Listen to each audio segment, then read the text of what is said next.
Explore Hyderabad exclusive temple jewelry exhibition Nakshi Mela at Varahi Silver Jewelry KPHP.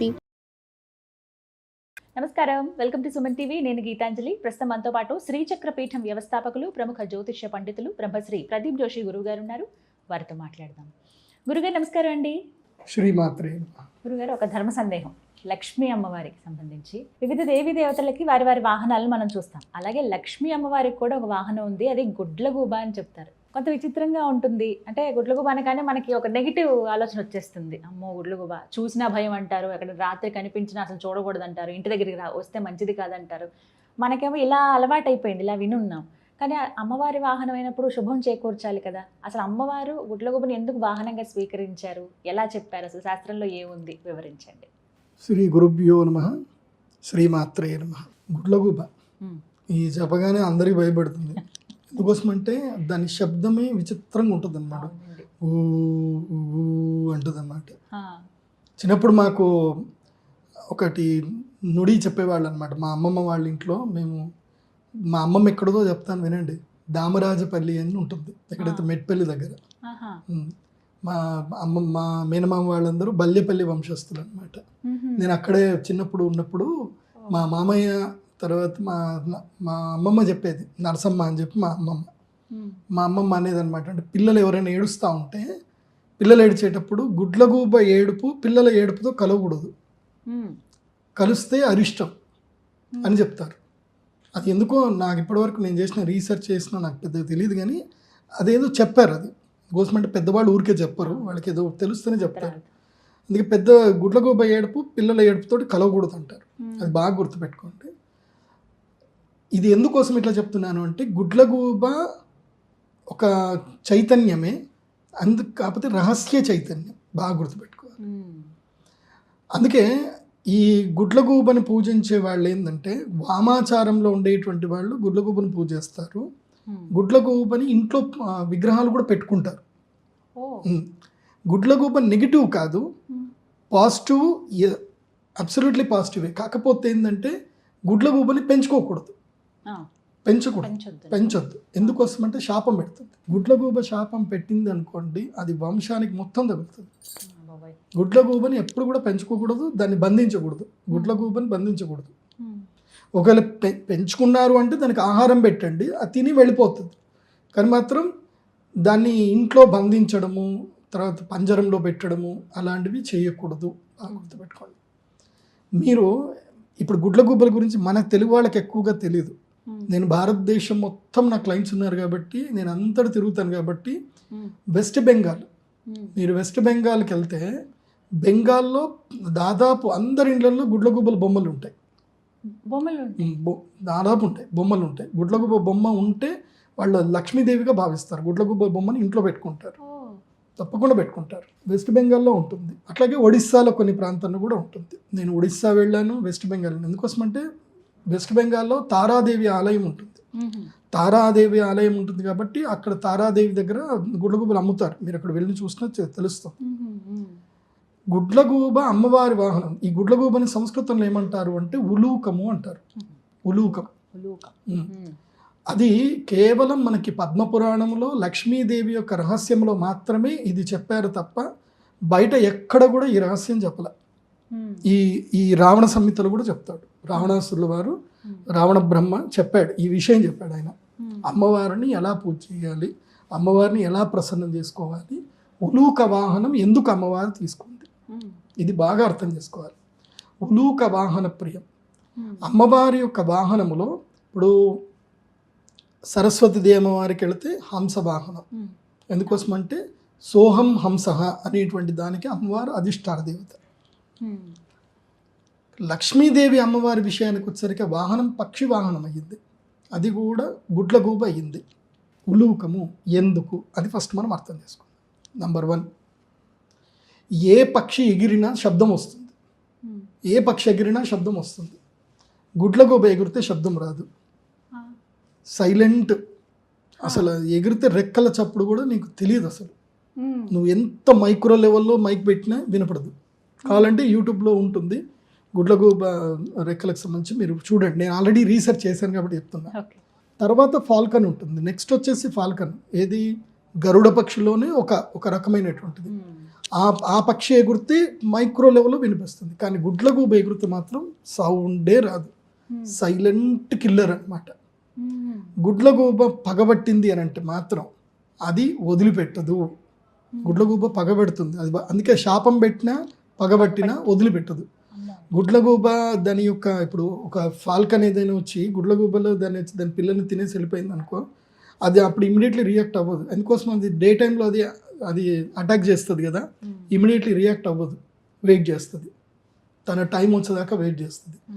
Night వెళ్ళి ఫాల్కన్ని కొడుతుంది. గరుడ పక్షితో సమానంగా fight చేయగలిగే పక్షి ఓన్లీ గుడ్లగూబ మాత్రమే, కానీ అది టైం చూసుకొని కొడుతుంది, అంటే దాని గురి తప్పదు. గరుడ పక్షి గురి అన్నప్పుడు తప్పుతుంది, కానీ ఫాల్కన్ అప్పుడప్పుడు తప్పవచ్చు, కానీ దీని గురి తప్పదు. అంత ఎనర్జీగా ఉంటుంది. దీన్ని మనం ఏం అర్థం చేసుకోవాలి అని అంటే, ఒకటి, నువ్వు సంపాదిస్తున్నా, నీకు ఎంత శ్రీమంతత్వం వచ్చినా, నువ్వు ఏదైనా పని చేస్తున్నా ఎవడికి తెలియకూడదు. సైలెంట్గా నీ పని నువ్వు చేసుకుంటూ వెళ్ళిపోతూ ఉండాలి. నువ్వు చేసే పని ఇంత, చెప్పేది అంత. 10 మందికి తెలిసింది అనుకో, పని పాడైపోతుంది. ఎప్పుడు నువ్వు ఏదైనా చేద్దాం అనుకుంటే చెప్పకూడదు. ఒక్కడు బాగా గుర్తుపెట్టుకోండి, నువ్వు ఏదైనా పని చేస్తే your action should not speak, your result should be speak. నువ్వు చేస్తున్న యాక్షన్ ఎవరికి తెలియకూడదు. దాని తర్వాత వచ్చిన నీ సక్సెస్ ఏదైతే ఉంటుందో అది అందరికీ వినపడాలి. అది ఆటోమేటిక్గా వినపడుతుంది. అర్థమవుతుందా? కాబట్టి నేను పలానా చేస్తాను ఇవేవి చెప్పకూడదు. గుడ్లగూబ మనకు నేర్పించేది అది. సో నీ జర్నీ అనేది చాలా సీక్రెట్గా సైలెంట్గా ఉండాలి. గుడ్లగూబ నుంచి ఇది ఒకటి నేర్చుకోవాలి. అందుకే అమ్మవారు కూడా ఎందుకు ఎంచుకుంది అని అంటే, keep quiet, do your job, అంతే. అదొకటి. రెండోది, గుడ్లగూబ యొక్క లక్షణం ఏంది అని అంటే, అది టైం చూసుకొని కొడుతుంది, ఇమ్మీడియట్లీ రియాక్ట్ అవ్వదు. డే టైంలో ఫాల్కన్ వచ్చినా దాంతో గొడవ పెట్టదు. ఎందుకోసం అంటే డే టైంలో గుడ్లగూబ దాని యొక్క తీక్ష్ణత తక్కువ ఉంటుంది. దానికి తెలుసు నా వీక్నెస్ ఇది, నా స్ట్రెంగ్త్ ఏంది, night is my strength, day time is your strength. Okay, night time is my, night time ఫాల్కన్కి స్ట్రెంగ్త్ ఉండదు. So day time is not my strength. So నీ స్ట్రెంగ్త్ ఏంటిది, నీ వీక్నెస్ ఏంటి, ఇవి నువ్వు తప్పకుండా తెలుసుకోవాలి. అందుకే లక్ష్మి ఎందుకు అమ్మవారి ఉలూక వాహనం ఎంచుకుంది అంటే, you should know your strength and you should know your weakness. So నువ్వు ఏ టైంలో రియాక్ట్ అవ్వాలి, ఏ టైంలో రియాక్ట్ అవ్వకూడదు, అది బాగా తెలుసుకోవాలి. సో నీది కాని సమయంలో, నీది కాని ప్లేస్లో నువ్వు రియాక్ట్ అవ్వకూడదు. నీదైన సమయంలో నువ్వు రియాక్ట్ అవ్వు, అప్పుడు చెప్పు. సో అది నేర్చుకోవాలి. సో ఇది 2. మూడవది, గుడ్లగూబ తక్కువ సమయం పడుకుంటుంది, 6 గంటలే పడుకుంటుంది. అది కూడా ఒంటి కాళ్ళ మీదనే పడుకుంటుంది, 2 కాళ్ళ మీద పడుకోదు, ఒంటి కాళ్ళ మీద పడుకుంటుంది, తక్కువ సమయం పడుకుంటుంది. దానికి సైంటిస్టులు ఏం చెప్తారు అంటే, దాని యొక్క బాడీలో హీట్ బ్యాలెన్స్ అవ్వడానికి ఒంటి కాళ్ళ మీద పక్షులన్నీ పడుకుంటాయి అని అంటారు. కానీ వేరే పక్షులు కూర్చుంటాయి, పడుకుంటాయి, వేరే ఉంటుంది. ఈ గుడ్లగూబ తత్వంలో ఏంటంటే, బీ అవేర్ ఆల్వేస్, ఎప్పుడు కూడా అలర్ట్గా ఉండు. నీ సంపద పట్ల కానీ, నీ ఆలోచన పట్ల కానీ, నీ కుటుంబం పట్ల కానీ ఎప్పుడు కూడా అలర్ట్గా ఉండు అనేది ఒక తత్వం. రెండవది, రాత్రి మెలకు ఉంటుంది, డే టైము అది కేవలము సూర్యోదయం అయిన తర్వాత గుడ్లగూబ పడుకునే సమయం కూడా ఉంటుంది. గుడ్లగూబ కేవలం 6 ముహూర్తాలు మాత్రమే పడుకుంటుంది. ముహూర్తానికి 48 నిమిషాలు, 6 ముహూర్తాలు మాత్రం పడుకుంటుంది. అది డే టైంలో 10 గంటల నుంచి 4 గంటల వరకే పడుకుంటుంది. కాబట్టి నువ్వు ఫస్ట్ ఇది ఒకటి అర్థం చేసుకోవాల్సింది ఏంటంటే, నువ్వు అలర్ట్గా ఉండాలి. ప్లస్ ఇంకోటి ఏంటంటే, గుడ్లగూబ రాత్రంతా మెలకు ఉంటుందంటే నువ్వంత రాత్రి మెలకు ఉండాలని కాదు. అర్థం ఏంటంటే, సమాలోచనలు, ఐడియాలజీస్ ఏవైతే ఉంటుందో, నువ్వు రాత్రి పడుకునేటప్పుడు నీ సమాలోచనలు, నువ్వు ఇప్పటి వరకు ఏం సాధించావు, నీ ఫ్యూచర్ ప్లాన్స్ ఏంది అనేది నువ్వు సమాలోచన ఎప్పుడు కూడా ఖాతా పుస్తకంలో రాసుకోవాలి.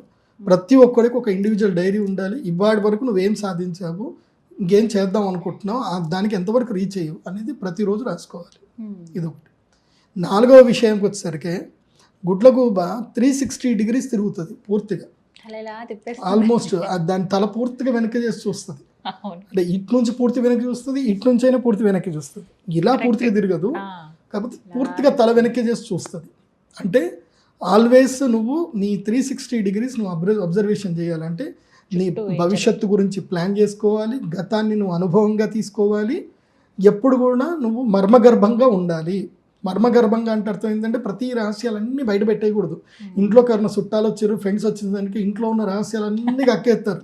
ఇక మందేసిర్రంటే ఇంక ఉండే లోపల ఏం దాగవు. ఇక ఆ మందేసిందని మందైతే కక్కరు, కానీ మైండ్లో ఉన్న ఆలోచనలన్నీ కక్కేస్తారు. నీ రహస్యాలు ఎప్పుడు ఎవరికి బయట పెట్టకూడదు. బాగా గుర్తుపెట్టుకో. ఇంట్లో జరిగిన గొడవలు, భార్యతో జరిగిన గొడవలు, ఇంట్లో సంబంధించిన సంపాదన ఎవరికి తెలియకూడదు. భార్యకి చెప్పని విషయం కూడా ఒకటి ఉంటుంది, బాగా గుర్తుపెట్టుకోండి. నీ సంపద ఏందో నీ భార్యకు కూడా తెలియకూడదు, అది కూడా బాగా గుర్తుపెట్టుకో. శాస్త్రం చెప్తుంది. నువ్వు ఎంత సంపాదిస్తున్నా నువ్వు సంపాదించిన దాంట్లో వచ్చిన లాభం వరకు మాత్రమే నువ్వు రహస్యంగా ఉంచాలి. నీ ఖర్చులు మాత్రం మొత్తం నీ యొక్క గృహిణికి చెప్పాలి. లాభం రహస్యంగా ఉంచాలి. లేదనుకో అమెజాన్ ఆఫర్ రాగానే తీ దాచినావు కదా తీ అంటుంది. మొన్న అమెజాన్ ఇది ఎంతమంది ప్రతి ఒక్కళ్ళు ₹1,00,000 దాకా బిల్ చేశారు. నేనే ₹1,00,000 బిల్ చేశాను. సో ఆఫర్లు వస్తే చాలు టకా టకా టకా ఎగిరిపోతుంది. అట్లా సరే సద్వినియోగం చేసుకోవచ్చు, కానీ మనిషి దగ్గర ధనం ఉంది అన్న విషయం తెలిస్తే, ధనం ఉంది అన్న విషయం తెలియగానే అది మైండ్లో ఉంటుంది కదా, ఇమ్మీడియట్లీ మనము వెతుకుతూ ఉంటాం అన్నమాట ఆఫర్లు. అందులోపల మనం ఎక్కడైనా పొరబడిపోయి డబ్బులు పోగొట్టుకుంటాం. డబ్బు ఉంది అన్న విషయం చాలా సూక్ష్మంగా గుహ్యంగా పెట్టాలి, ఎవరికి చెప్పకూడదు. చెప్తే వాడి టార్గెట్ నీ డబ్బే అవుతుంది. గుర్తుపెట్టుకో, నువ్వు నీ దగ్గర ఇంత డబ్బు ఉంది అని ఎప్పుడైతే చెప్పావో వాడి మైండ్లో ఉంటుంది, వీడి దగ్గర డబ్బు ఉంది, వీడి దగ్గర డబ్బు ఉంది, ఎట్లా లాగాలి. వాడికి ఏదో ఆఫర్ ఇచ్చినట్టే ఇస్తాడు, కానీ అవి అబద్ధాలు. అండ్ మనిషికి ఒక దుర్గుణం ఏంటంటే వడ్డీ ఎక్కువ వస్తుంది అంటే సెక్యూరిటీ లేకపోయినా డబ్బులు పెట్టేస్తాడు. వడ్డీ ఎక్కువ వస్తుంది అంటే దీని అంత మూర్ఖత్వం ఇంకోటి ఉండదు చెప్తున్నా.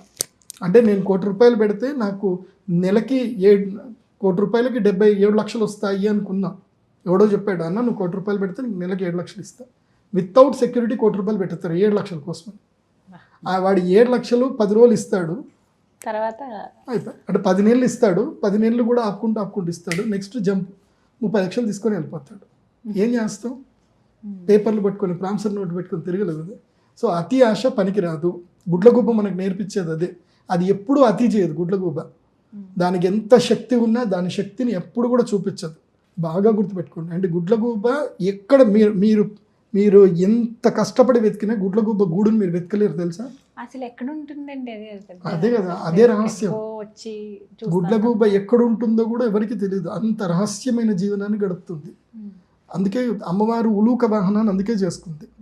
నీ జీవితం ఎప్పుడు రహస్యంగా ఉండాలి తప్ప బట్టబయలు చేసిన జీవితం ఉండకూడదు.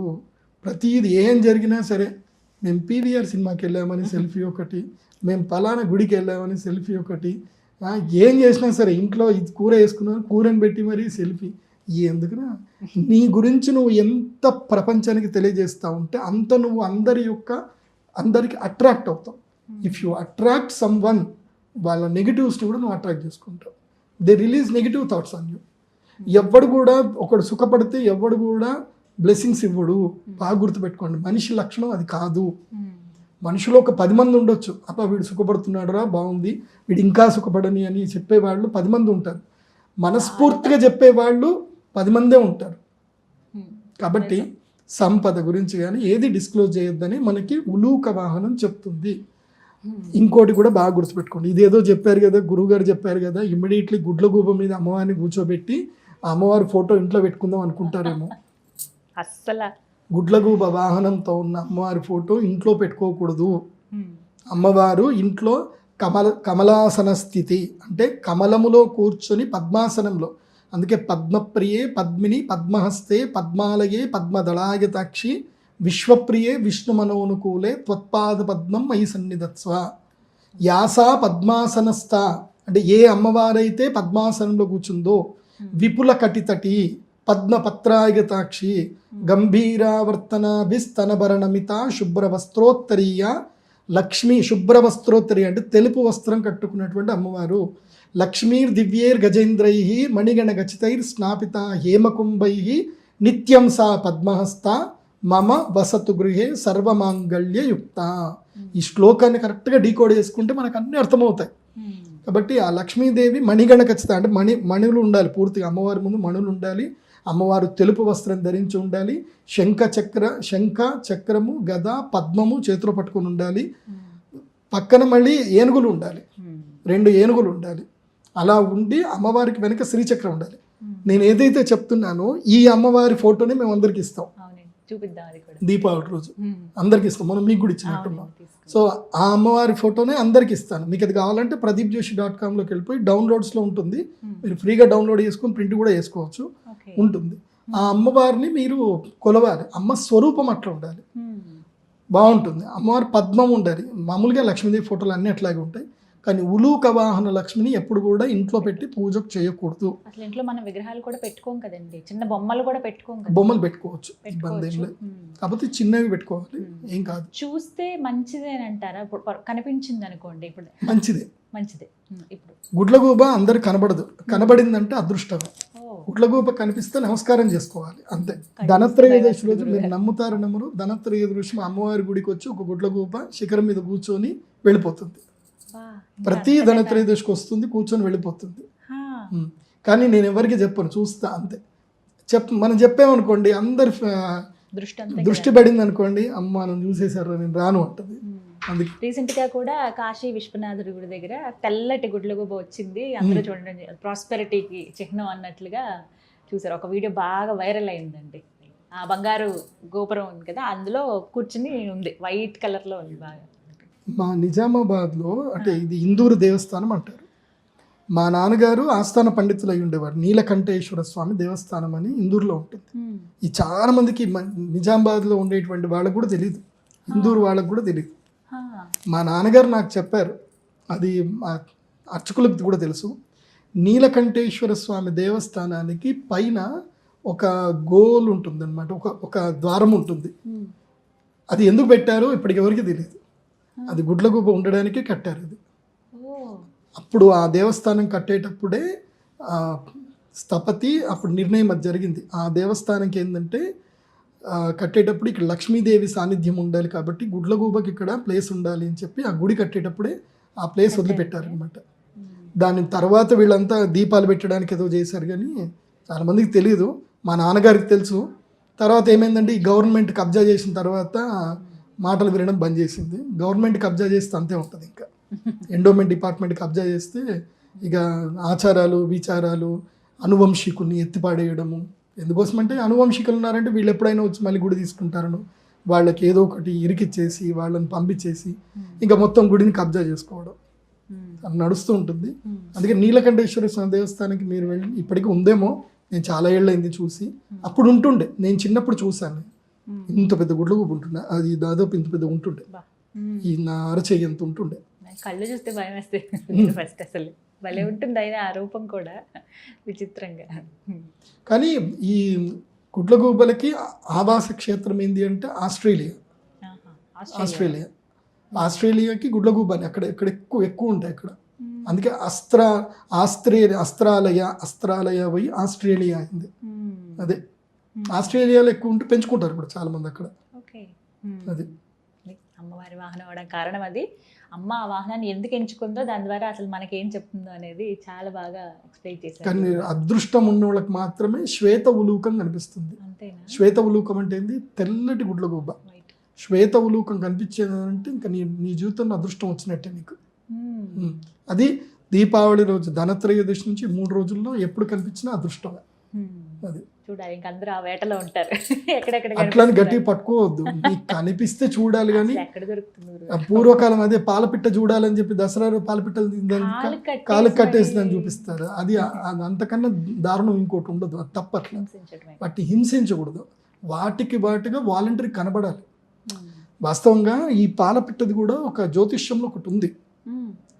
పాలపిట్ట ఏ ముహూర్తంలో అయితే నీ పొలంలో వచ్చి కనబడిందో ఆ సమయం లోపల నువ్వు ఏదైనా ధాన్యం వేస్తే నీకు అది అదృష్టాన్ని కలిగిస్తుంది. నీ పొలంలో పాలపిట్ట వచ్చి ఉండాలి, ఆ టైంకి నువ్వు అక్కడ ఉండాలి. అది న్యాచురల్గా వచ్చి నీ పొలంలో కూర్చోవాలి, చూడాలి.